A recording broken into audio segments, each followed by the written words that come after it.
So this afternoon, we want to welcome Merle Mansfield. Merle, what a privilege to have you in the room to share with us. Merle is the campaign director for Zero Dropout Rate campaign. Thank you, Selwyn, and good afternoon, everybody. We are very excited to be here. I'm also going to share my screen. Selwyn, if you could please enable me to be able to share. My co-host, you can now share. Great, thank you. And then I will just share my screen.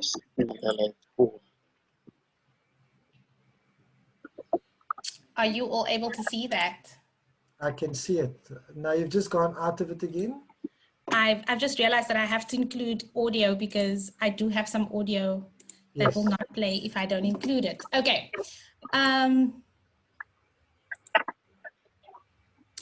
There we go. So yeah, we are the Zero Dropout campaign, and our campaign is really aiming to halve the rate of dropout by 2030. And so how we've been doing that over the past couple of years is just to try and increase the national awareness of dropout and make sure that people understand dropout is actually a problem. And also to mobilize a network of schools that are committed to reduce dropout and to do this work. So some of what we'll be sharing with you today looks at what some of our NPO partners have been doing nationally in terms of testing interventions, but also the key strategies we feel needs to be in place at the national level in terms of psychosocial support and data monitoring to make sure that dropout is prevented. I think that's the key thing we are trying to make sure everybody understands, that dropout is not a singular event, but that it is in fact due to a process of disengagement. And because of that process, because it's a process, it's something we can respond to and therefore mitigate or prevent the ultimate or the end result of dropout. So I'm going to talk to you firstly just about trying to explain what disengagement is.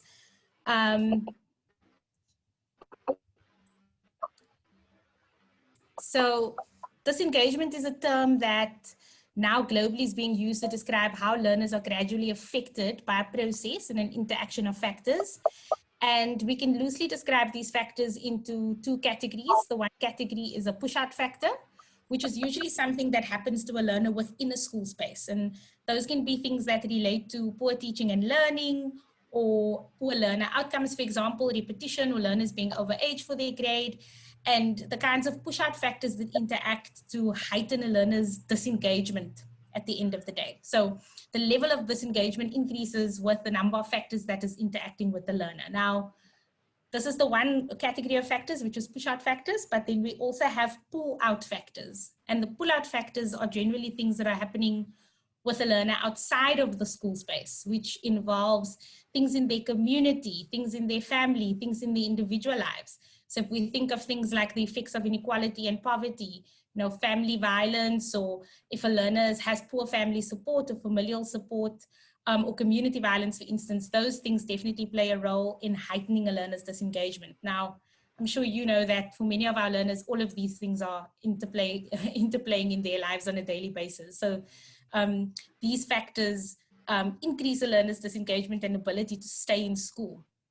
Now, in the past, we used to think that dropout is directly related to poor learner outcomes. It has to do with the learner's academic performance and ability to perform well in school. But from research and from our work, definitely we've realized that that is part of the problem, but a large part of learner dropout has to do with this level of disengagement that a learner experiences that makes them feel completely hopeless and completely unable to engage with school. No matter what kind of learning or teaching and learning interventions we put in place, if the disengagement is at that high risk level, it's very likely the learner will drop out of the school space. So one of the young people that we spoke to as part of our work is Amy Lee. She's a 21-year-old currently, and Amy actually dropped out of school in grade 10. But speaking to her kind of demonstrates this issue of disengagement that happens over time, because when you speak to Amy, there isn't one cause or one day that she decided I'm going to drop out of school. It was a process that happened over time, missing school often, hanging out with friends, feeling a particular way when she came to school about something, and eventually just it became easy to not go back. And so that process often happens for many of our learners, and it results in dropping out. What we find is that solving the dropout crisis lies very squarely in providing ongoing psychosocial support. And second to that, having data that we are tracking at the learner level. So really understanding what it takes to prevent that disengagement process from happening and responding to those things as it happens.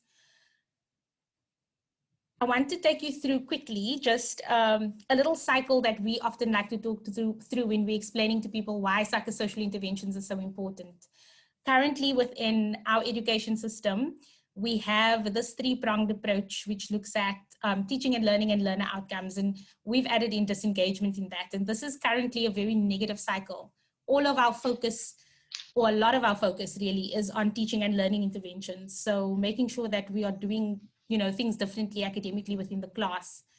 However, most of those interventions are not as successful as they could be because there isn't the equivalent or additional support on the other end, which looks at the learner outcomes and the disengagement. And for us, a strong focus would be to change that cycle and make it a more positively reinforcing cycle, is to focus on the psychosocial interventions that allows us to have a more engaged child, a more engaged learner within the school space, so that the second portion of interventions, which is the teaching and learning interventions, are more successful. So if we can get the cycle to be a lot more positive in how it interacts with each other, we have a stronger or better chance of preventing disengagement and of preventing dropout as a result. And these things kind of interplay. So it's not to say that we need to have psychosocial interventions only and not work on teaching and learning. It needs to definitely be both, and they need to work together in order to create the optimal environment for an engaged learner within school. So this idea of using complementary interventions in terms of psychosocial support is definitely something that is advocated for globally, as well as a response to when we have situations like high crisis situations like we're in now, how to re-engage learners into a school space. And it also works for when a learner has completely disengaged and needs to find their way back into school. If there is a psychosocial springboard, if there is some kind of connection back to school, learners are likely to be able to get their grip back.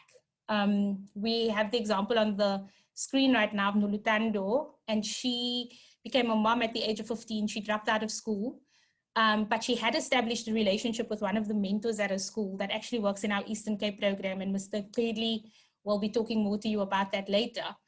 And because of that intervention, she was able to, or because of that connection to school that still existed for her, she was able to, re-engage in school, re-register, and start from scratch again to regain a grip. So sometimes that is possible when the level of disengagement has reached a certain level, the learners left the school space, and there is some kind of intervention to re-engage them.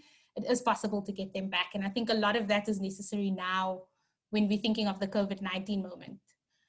Okay, so that's really the theoretical background of what the idea is with dropout and what precedes dropout, the whole process that happens that we often miss because these things kind of happen quite generally and quite often, and we don't really have an intentional way of tracking it. And so one of the key things we're advocating for is an intentional way of tracking it so that we early enough can recognize when a learner's disengagement is being heightened and how we prevent that.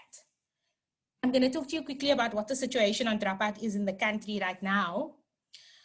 40% of our learners who start school in grade 1 will exit the school system before completing grade 12. So 40% of our learners who start grade 1 drop out of school without getting into the grade 12 year. What we know is that our current crisis has always been a hidden crisis because we've never previously heard our national department speaking about dropout as much as they have since COVID-19 has happened. And we've also seen that generally what happens is we question the dropout rate or the real matric pass rate when it's matric results time. But the rest of the year, it's not really something that we focus on. And part of our campaign has been to really think about how we nationally develop a coordinated effort to prevent dropouts from happening, and also what it takes for us to actually track dropout in schools and make sure that we are accounting for all the learners within our school space. So what we know about our current data that exists is that the national department is not able to give us an actual statistic of dropout within the country because the data just isn't available. For example, we're not able to tell if a learner has moved between provinces, if they've actually re-registered in a different school, or if they have actually dropped out of the system. So that makes it very difficult to have accurate figures. And because of that, we often can kind of argue the problem away. And often what is said is that many of the learners repeat or the learners have migrated to a different province, but we don't have evidence to support that. And second to that, it seems that many of our learners or many of our young people, especially between the ages of 15 and 24, who are NEET, who are not in any education, employment or training, you know, that number seems to be increasing. And so therefore, the issue around dropout becomes much more prevalent or much more prominent for us to start discussing and thinking about why.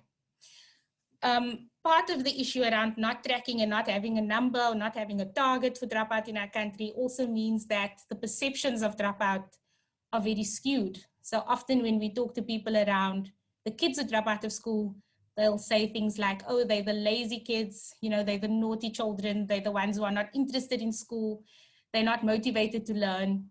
But from our work on the ground, we've really found that learners often start out extremely committed to school, and often with the idea that they will get to matric, but that there are disruptions in their home and school lives that do push and pull them away from school.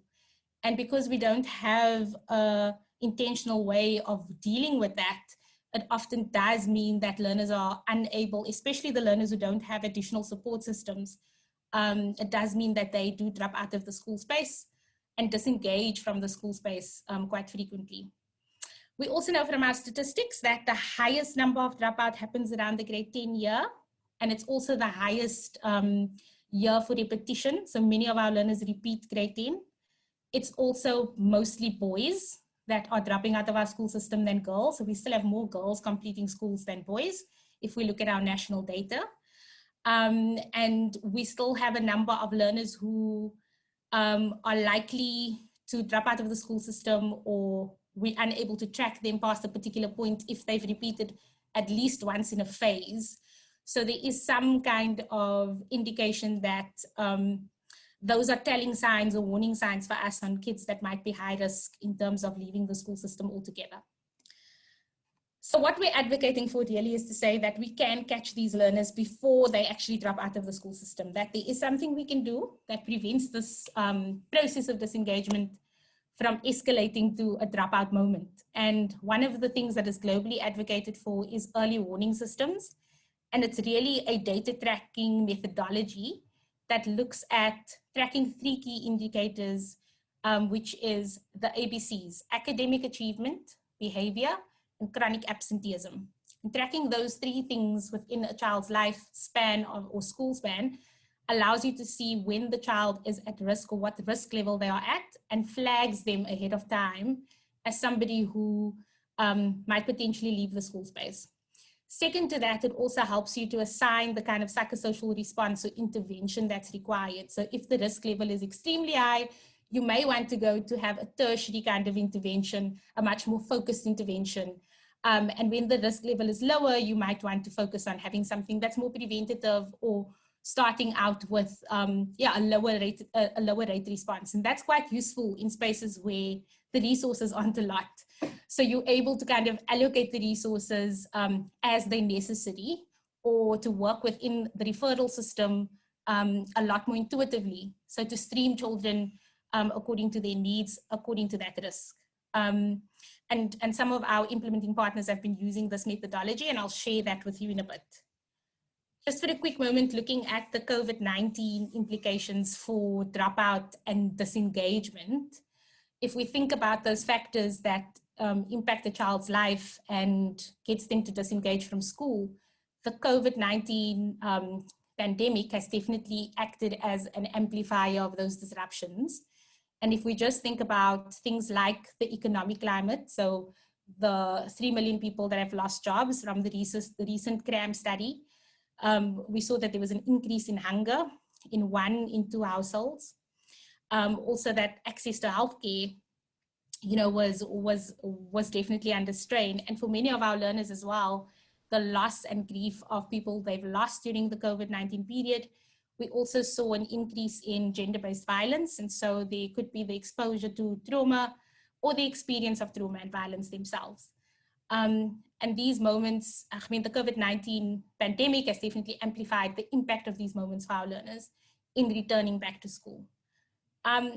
We are busy conducting a study actually currently with RECEP, which is the Department for Economic Research at Stellenbosch. And they were looking at respondents talking about the anxieties of COVID-19 and if that had any implications on them returning their kids to school. And it was actually quite interesting that from the NIDSCRAM respondents, it didn't matter if the person felt anxious or not anxious about the pandemic or the school situation, they still didn't send their child back. So it didn't have a direct bearing, kind of from the results, from the preliminary results we're seeing, it didn't have a direct bearing on the child's attendance to school or the parents' inclination to send them to school, the worry around COVID-19. It had more to do with implications of socioeconomic factors and difficulties that parents were navigating within the home, which is an interesting thing to consider. Just 2 other reflections from learners that we spoke to. One in the Western Cape, Cassidy spoke about really needing the facilitation of a person with the work or the academics. So in the COVID-19 time, having work sent home or curriculum delivered or having access to the practice materials, you know, wasn't really enough, and feeling the need for having that facilitated in some way. So the absence of a teacher really being felt for many of our learners. And then Kanye, who spoke about the mental burden of feeling as though you're trying everything you can to keep up and to catch up, and it still might not be enough. So I think those are, you know, typically some of the responses we've gotten from young people across the country.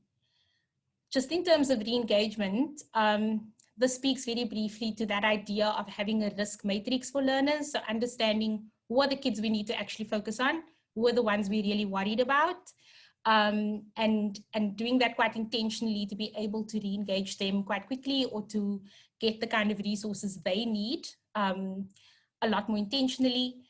And then some of the other COVID-19 responses, just in terms of what other schools and people are doing, looks at really making sure the attendance tracking and the psychosocial support is in place. So in terms of attendance tracking, really actively trying to find the learners who haven't come back to school. And we've seen some really creative ideas from schools where they've gotten community members involved to go and knock on doors where teachers haven't had time to go and do that. So parents who are willing to volunteer their time. The use of child and youth care workers to go out and find or track learners that haven't been able to be contacted, especially where matric learners were involved because of the matric exam coming up. But I think a lot of this is still going to need to happen for next year in re-engaging kids back into school. I'm just mindful of time, and I'm sure that you're going to hear more from Mr. Lawrence and Mr. Gilly around some of the interventions that they involved within their school communities. But I do want to quickly just go through the organizations we work with and what they do. So we work with Community Action Partnership in Swellendam. They've created a network with all 6 of the schools in Swellendam, so all the principals work together, and they have a community response to Dropout. And they've actually created a community-based support team that stands in the stead of the district-based support team for all of the learners who need intervention quicker. So we know that the waiting lists are long. We know that sometimes referrals aren't picked up quick enough. And so the community-based support team of volunteers that they've managed to find, people who volunteer their time, like psychologists, psychiatrists, you know, speech therapists, also partnerships that they've struck with the community healthcare centers and the clinics, for example, so that their learners get specific days out of the month that the learners can go and get certain things attended to. And they've managed to keep that cycle going so that learners are referred quite quickly. Masipumbane, which Mr. Nkeli is going to be talking about, they use a mentorship approach, and they have social workers in the 6 schools that they work in, and they respond to the different learners that are identified as at risk. Kula Development Group works with Mr. Lawrence's schools, and he'll be talking to you about that later. And they really have a strong emphasis on attendance, on school attendance. And they've gotten a campaign going in Paarl and Stellenbosch. They work in 22 schools, and they've gotten communities to get excited about getting kids to school, and worked on a real positive reinforcement methodology to get teachers excited about tracking attendance, but also learners about holding each other accountable about attending school. And then they also have an in-school support program where they use volunteers to facilitate and assist learners who are struggling in the school space. And then National Association of Child and Youth Care Workers works up in KwaZulu-Natal, and they use child and youth care workers in 8 schools in rural Pietermaritzburg to assist learners and have support systems in place for them. So the same kind of the risk matrix tracking, and then organizing the response so that the burden is removed from the school, but also building really strong relationships with the organizations in the area that provide assistance so that the school has good referral mechanisms for the psychosocial support. I'm going to play a quick video, and that will be the end of my presentation. And then I'm going to hand over to my colleague, Nusipo, who's going to talk to you about the network of schools. So I'm going to play this video really quickly.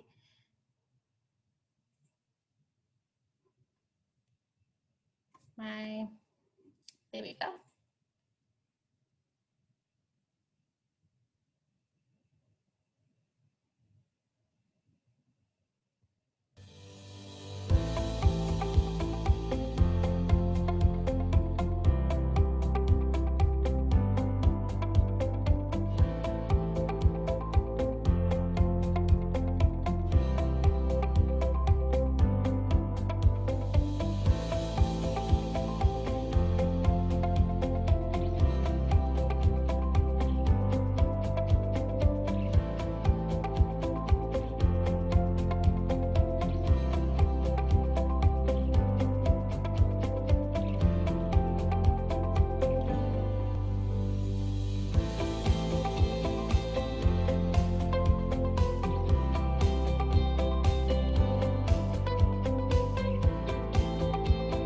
We work in a rural context to prevent school dropout, a small community with very little economic opportunities and an education system that's under pressure like most communities in South Africa is.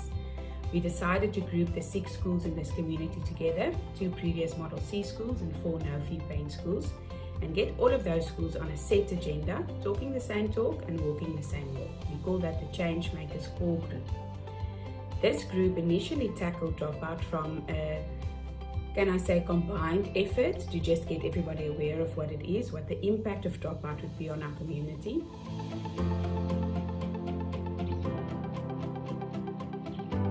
The reason why we've got hard data as a specific model component is our access to data in schools and the currency and the relevancy of data. So with our early warning system, we've tried to flag learners. Initially, we did it through the admin system. So we wanted the secretary to be able to say, populate this, and it will tell us which learners are there, which learners are absent, send it through to the support, which in our case is the NGOs, and see whether they can't follow it up. What we've realized in the 2 to 3 years focusing on this specifically is that a school-based support team with the mandate to ensure that learning takes place is actually the body that we need to empower to be able to flag learners at risk of dropping out.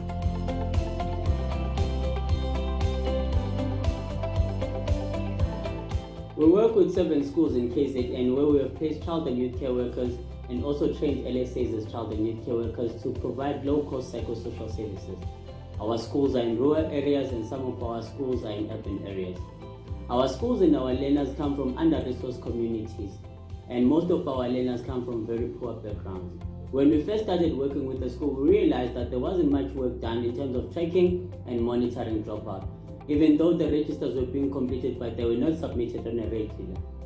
We then strengthened some of the services and some of the things that the school were already doing, like the register, the monitoring of the register through an SOP that we had developed. The SOP allows us to track a learner that is absent for more than 3 days and respond and intervene in cases requiring an intervention.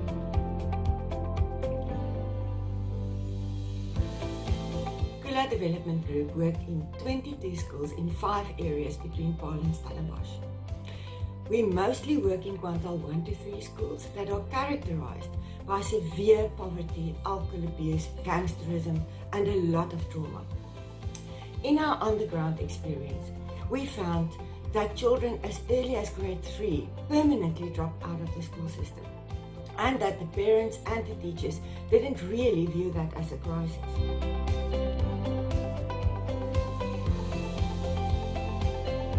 We saw that the teachers didn't really mark attendance in their daily registers in a proper manner.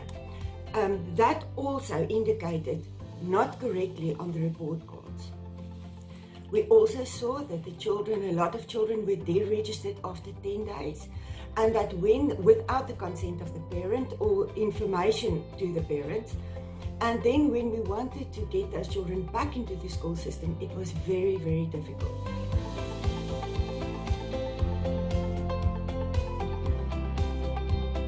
Check and Connect mentors are trained on an evidence-based data-driven model, which uses indicators of school disengagement to monitor learners that are exhibiting signs of dropping out. And then mentors work intensively with the learners, the teachers, as well as the parents of the learner to prevent the eventual dropout.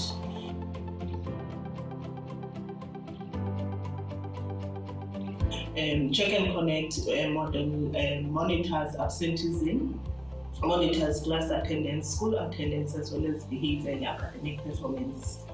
With the work we do with the schools, we also partnered with the New Leaders Foundation in building the capacity of the schools in using the district-based data dashboard, where they are now using the early warning system within the data-driven dashboard and are monitoring absenteeism as well as dropout in partnership with the mentor.